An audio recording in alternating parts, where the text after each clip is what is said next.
So holding your rope in your left hand, right? Okay. So to make a loop, you want to grab the Honda or the eye of the rope. Some people call it Honda, or the eye of the rope. That's this part here, right? That's the part the rope runs through, right? Okay. You can grab it with your hand just like this, with your palm up, and then using that, roll your hand in a circle back towards you and let the rope feed through. And then do it again until, or there's another way to do it. You can take the whole loop and roll it back towards you, just like this. Okay? And I like to have what I call, I call it 4 coils, but it's actually technically 3 traditional coils, because well, you see 3 parts here. 1, 2, 3. Okay? On the top, you can count 1, 2, 3, 4. See guys, there's math and roping. You guys like math? Math's the best. So, yeah. So some headers do carry an extra coil and have smaller coils. It's not right or wrong. It's just I like to have less in my left hand and the tail of the rope hanging down, okay? So if you need to coil the rope up now, there's 2 different ways to do it. You can reach down the rope with your index finger and thumb, grab about a ruler's width or a foot, about 2 rulers away from you, right? And curl it back up towards your left hand, right? Just like that. And the rope's going to want to do that naturally. They're tied from the factory like that. That's how you coil it back up, okay? You can also coil it palm up. It doesn't matter how you coil it. Okay, take it, roll it to the right, and back up to your left hand, okay? So that's basic rope coiling, uncoiling, okay? Okay, parts of the rope now, and everybody build a loop again. Parts of the rope, this is my loop. My coils, tail of the rope, the lead or slack between my hands. So they got the Honda or the eye of the rope here. Okay, the distance between the Honda and my grip is the spoke. It's like this. This is about how much spoke I use, about an arm's length.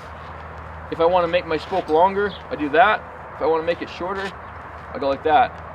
But you need to have some spoke in your loop. You can't just grab the knot, right? Okay. So my coils are all neatly in a row. So everybody make your coils about a foot in diameter or ruler width. Okay, like that.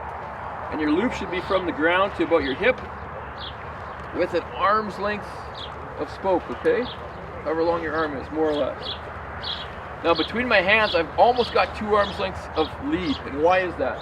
Well, when I'm roping, when I swing my loop, I pick my rope up, I turn my knuckles to the sky, using my forearm in a nice smooth circle, equal right to left as it is back and forth, so it's right to left and side to side.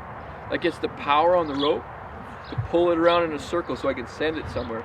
But then I let the strand slide a little bit in my grip, and I feed the rope to about here. So when I actually go to throw, I've got about 1 arm's length left to throw, okay?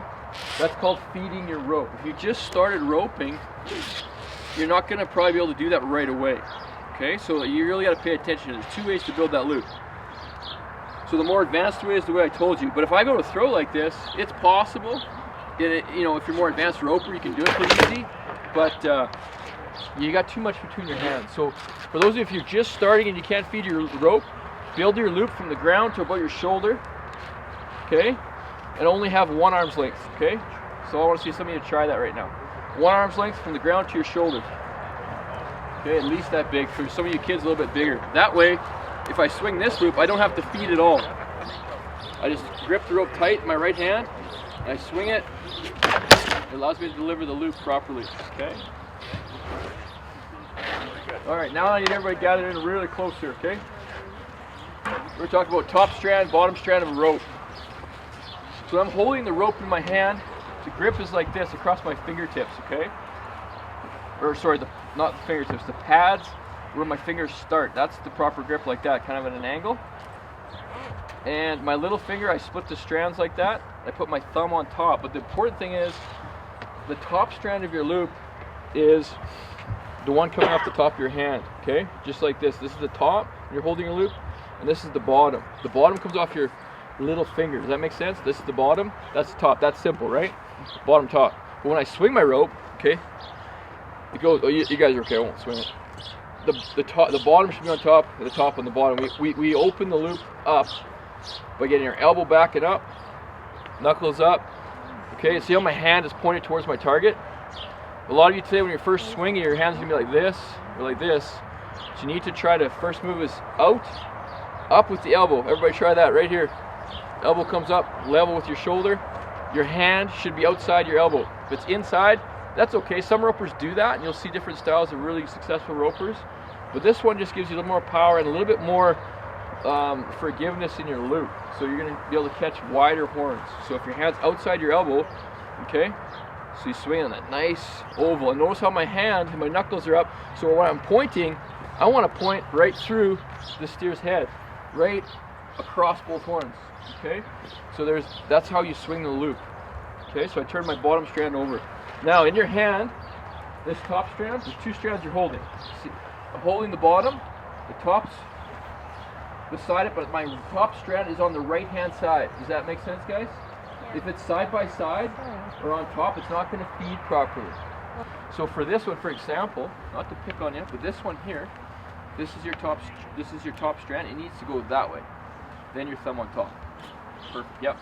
And as far as I like to point my finger, you don't have to. Your index finger, your pointer finger, it can be straight out or it can be baseball grip. It doesn't matter, honestly. There's top level ropers that do both. It makes no difference. Yeah, that's all personal. Usually you start with the baseball grip to start with. I like to point that finger. A lot of calf ropers do that, but that's just the way I like it. Okay? So that's the most important part of the grip. Okay? So everybody build yourself a loop with that arm's length of spoke. Okay? So first move I make when I swing this loop is I'm going to move my arm up and out, okay? And kick this rope upside down. So the top strand is going to go, or the bottom is going to go to the top like this. Out and up. Now all I have to do is hold my wrist fairly firm. People don't realize the wrist in roping isn't that important. I can swing a smooth open loop and actually lock my wrist and not even roll it. It's not ideal, and that's not how I actually rope, but see how open that loop is? Right? And through my target? My wrist doesn't have to do much. It's my elbow that's moving around. That is so important. I've had very sore elbows more than shoulders from roping in my life. That elbow's got to move side to side, round and round to get the power on that rope to carry it to the steer's head, okay?